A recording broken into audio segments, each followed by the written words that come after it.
The Poem of the Man God, the second year of the public life, chapter 251. Return to Sicaminon. Jesus speaks of faith. 13th of August, 1945. The people of Sicaminon, impelled by curiosity, besieges the place where the apostles were all day long, awaiting the return of the Master. The women disciples in the meantime have not wasted any time, but have washed the clothes covered with dust and wet with perspiration, and on the little beach there is a bright display of garments drying in the wind and sunshine. As it is evening and getting dark, the dampness of the sea fog is felt, so they hasten to take in the clothes, although they are still dampish. Before folding them, they stretch them out in all directions and press them, so that they may look tidy to the respective owners. "Let us take Mary's clothes to her at once," says Mary of Alphaeus, and she concludes, "She has been really suffering yesterday and today in that little stifling room." I thus realize that Jesus has been absent for more than one day, during which time Mary of Magdala, who had only one dress, had to remain indoors until her dress was dry. Susanna replies, "Fortunately, she never complains. I did not think she was so good." "And so humble, you should say, and reserved. Poor woman, it was the devil who had tormented her. Since she was freed by my Jesus, she has become herself once again, exactly as she was when a girl." And talking to each other, they arrive back home carrying the laundry. In the meantime, Martha is busy preparing food, and the Blessed Virgin is cleaning vegetables in a copper basin, and then boils them for supper. "Here you are. Everything is dry, clean, and folded, and they badly needed it. Go to Mary and give her her clothes," says Susanna, handing the clothes to Martha. The two sisters come back shortly afterwards. "I thank both of you. The sacrifice of wearing the same dress for days was the most painful one to me," says Mary of Magdala, smiling. "I now feel fresh and cool." "Go and sit outside. There is a lovely breeze.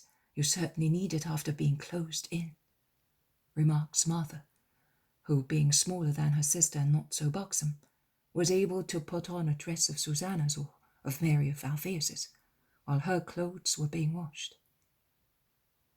"This time we had to make the best of it, but in future we will bring little bags, like the others, and we will not have all this trouble," says the Magdalene.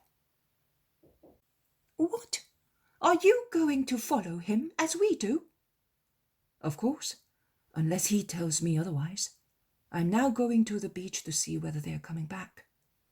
"Are they coming back this evening?" "I hope so," replies the Most Holy Virgin. "I am worried because he has gone to Phoenicia, but I know that he is with the apostles, and after all, the Phoenicians may be better than many other people. When I went to the fountain, a mother stopped me, saying, 'Are you with the Galilean Master, the one they call Messiah? If so, come and see my son. Fever has been tormenting him for over a year.' I went to the little house. Poor thing, he looks like a little flower about to die. I will tell Jesus. There are others as well who want to be cured. They are more anxious to be cured than to be taught," says Martha. "It is difficult for a man to be entirely spiritual.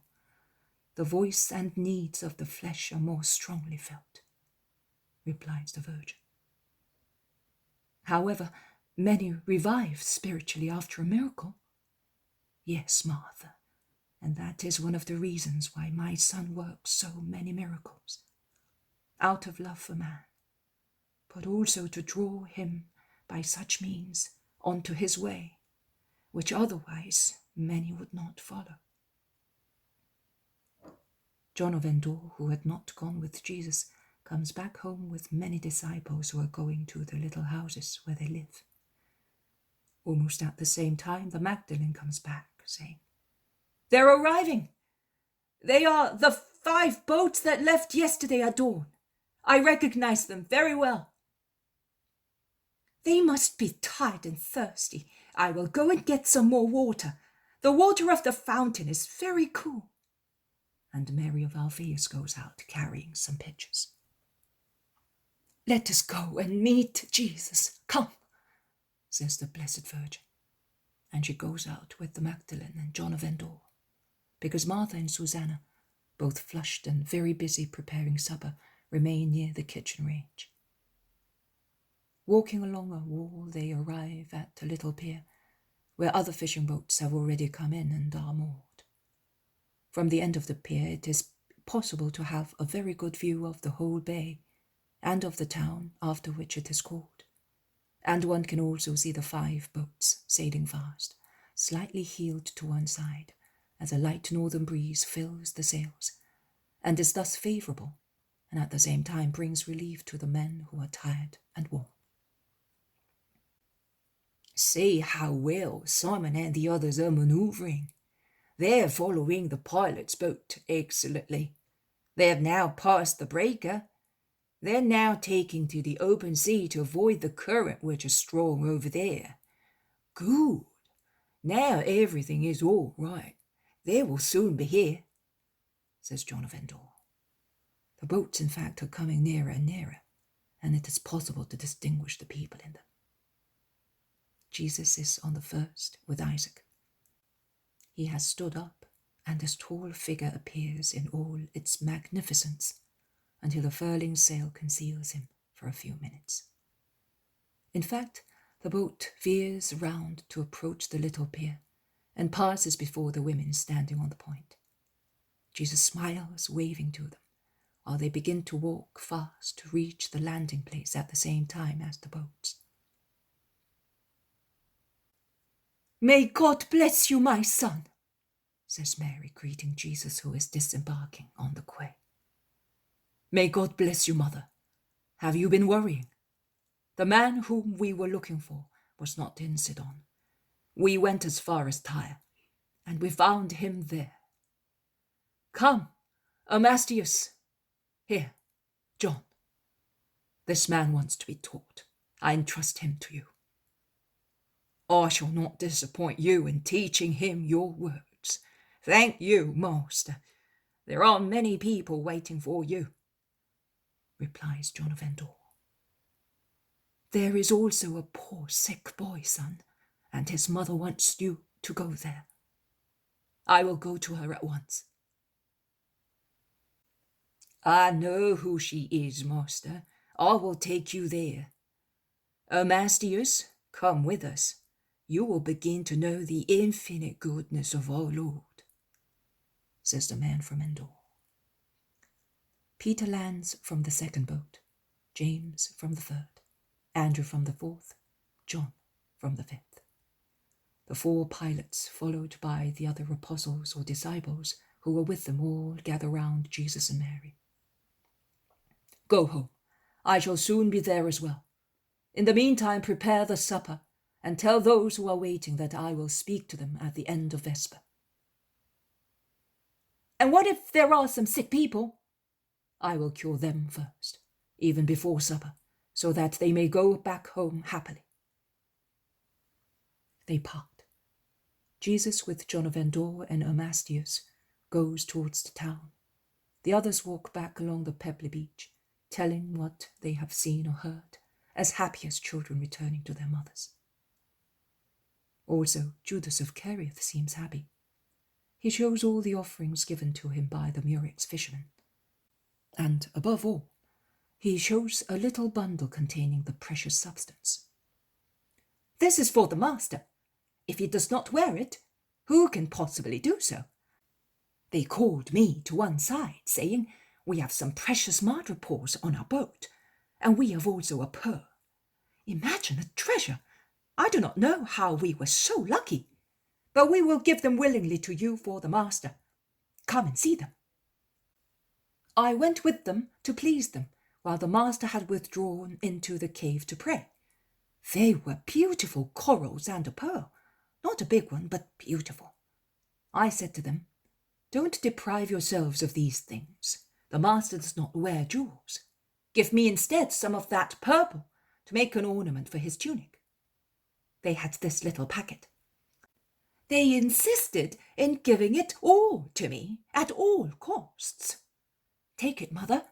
Make something nice with it for our Lord, as you know how to do it. But make sure you do so. If he becomes aware of it, he will have it sold for the poor. And we would like to see him dressed as he deserves. Is that right?"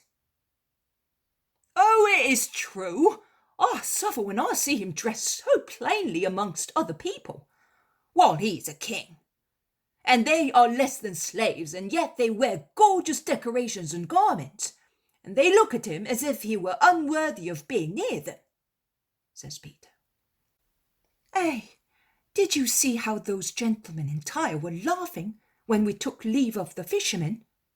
replies his brother.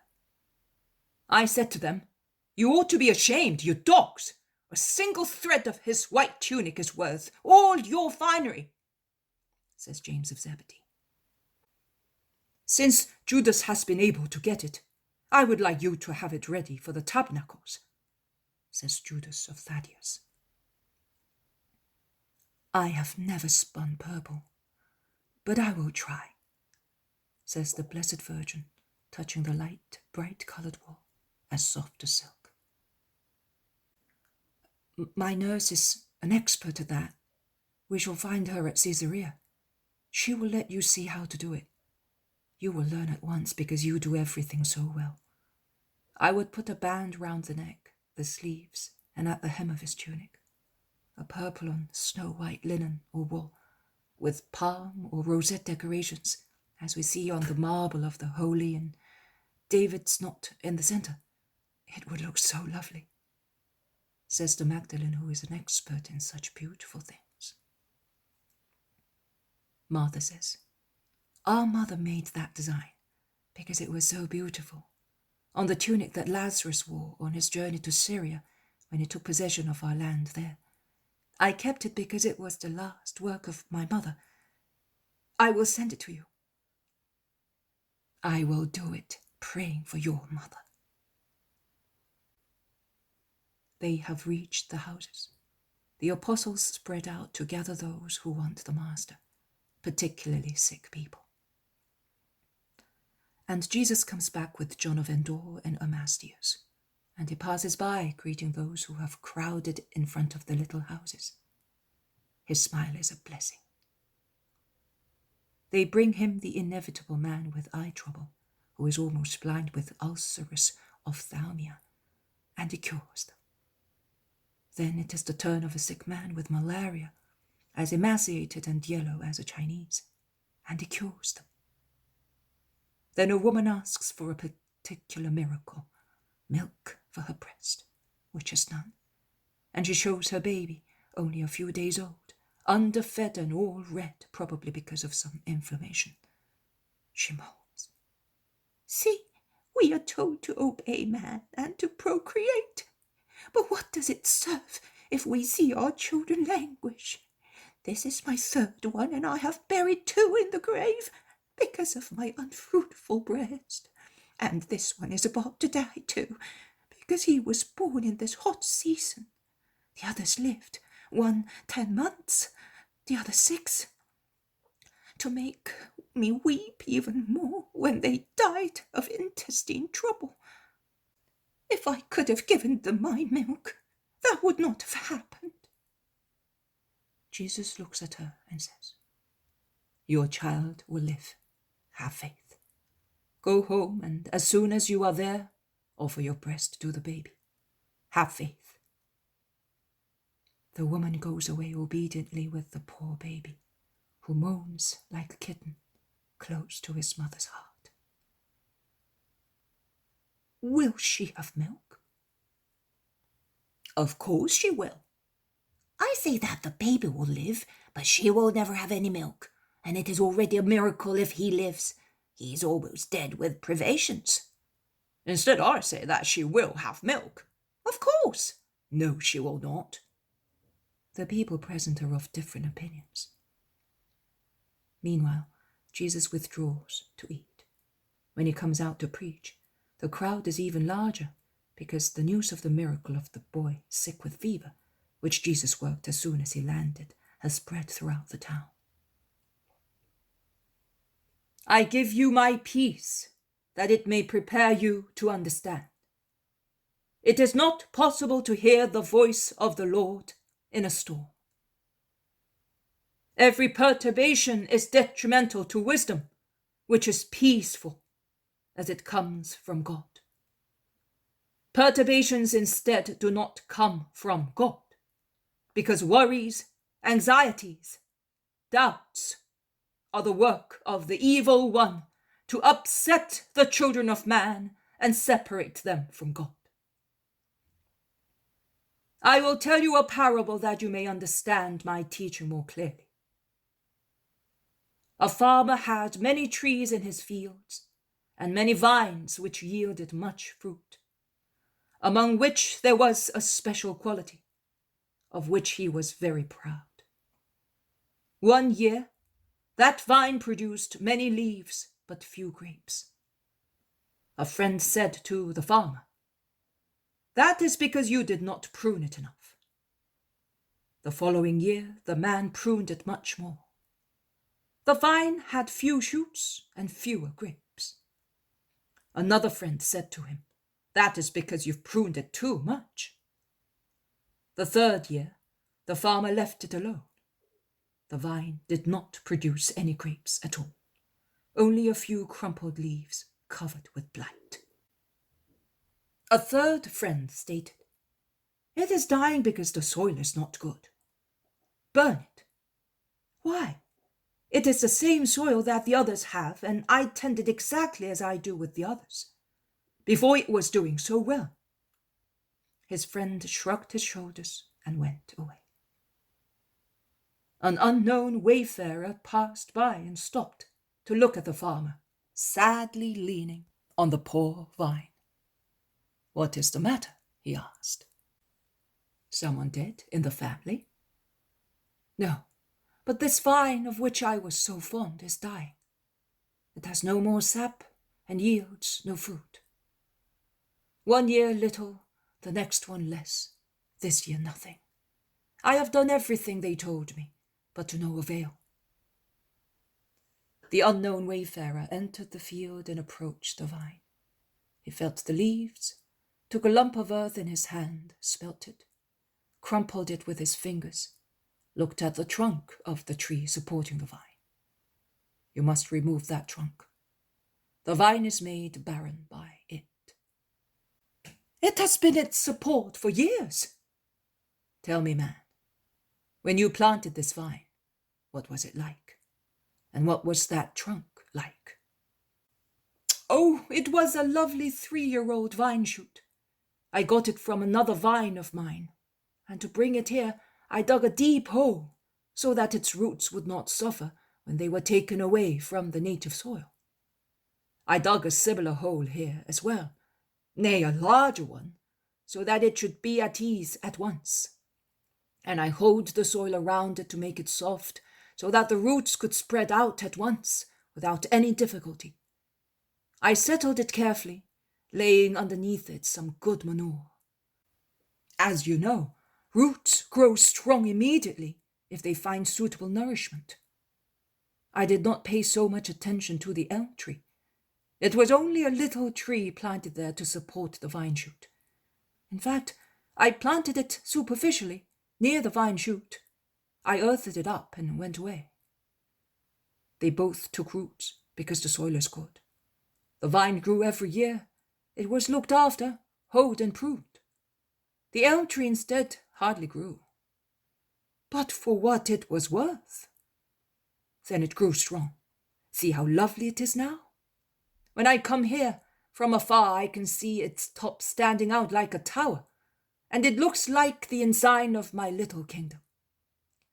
Once the vine covered it up, and one could not see its beautiful foliage. But look how lovely it is up there, in the sunshine, and what a trunk, straight and strong. It could have supported this vine for many years, even if it became like the ones that the explorers of Israel took near the torrent of grapes. Instead, it has killed it. It has overwhelmed it. Everything was right for its life. The soil, its place, light, sunshine, the care you took for it. But the elm tree killed it. It became too strong. It entangled its roots, suffocating them. It took all the sap of the soil. It prevented it from breathing and receiving the necessary light. Cut down this useless, powerful tree at once, and your vine will revive. And it will revive even better if you patiently dig up the ground to expose the roots of the elm tree, and then cut them to ensure that they do not sprout. Their last ramifications will rot in the ground, and once dead, they will become life, because they will become manure, a worthy punishment for their selfishness. Burn the trunk, make thus good use of it. A useless, harmful tree is good only as firewood, and it is to be removed so that all the nourishment of the soil may go to the good and useful plant. Have faith in what I am telling you, and you will be happy. But who are you? Tell me that I may have faith. I am the wise one. He who believes in me will be safe. And he went away. The man was rather doubtful. Then he made up his mind, and he got a saw. And he called his friends to help him. Are you mad? You will lose both the elm tree and the vine. I would cut off only its top, in order to give air to the vine, but no more. It must have a support. You're going to do a useless job. I wonder who he was. Perhaps one who hates you, without you knowing it, or a madman, and so on. I am going to do what he told me. I have faith in him. And he cut the elm tree down at its root, and not happy, he laid bare the roots of both plants in a wide circle around them. And he patiently cut the roots of the elm tree, taking great care not to damage those of the vine. He then filled in the hole, and as the vine had no support, he placed a strong iron pole near it, with the word faith written on a wooden board, tied to the top of the pole. The others went away shaking their heads. Autumn and winter passed, and spring came.